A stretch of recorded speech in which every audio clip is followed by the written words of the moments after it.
On the front wall of my classroom to the left, you'll see I have my most favourite zone, which is my jumbo money velcroed to the wall. I have notes as well as coins and my plates for subotising. So I have an odd even arrangement in the black and random in the orange. They're in descending order from top to bottom. They're also forming a vertical line. It's also a column. The two coloured sets, they're vertical and parallel. So lots of language that I can constantly use during a lesson, most particularly during a warm-up. So for example, if we're solving addition and we might be doing 5 and 2 more make 7 on a 10 frame, we then might be putting a word twist on it. Tani has 5 green apples, Ethan has 2 red apples. How many apples are there altogether? 7.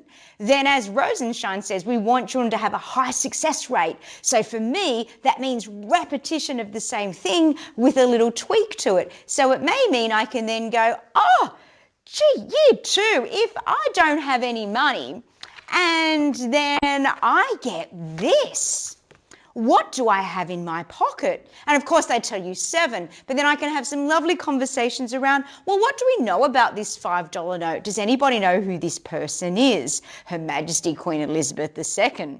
And then it might be, oh, what do we know about our $2 coin? The shape is not a quadrilateral because it doesn't have 4 straight sides. It's actually not a polygon either. We do that in high school because a polygon is a shape that has 3 or more straight sides. It's a circle.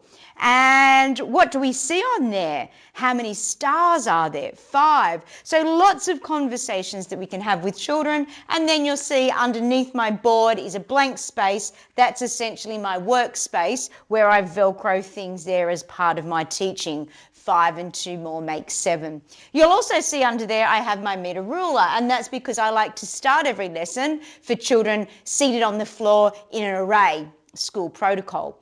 And sometimes I need them to move. I might need the first horizontal row to move back a little bit, and rather than saying a little bit, I can grab my metre ruler and say I'd like you to move backwards about 20 centimetres.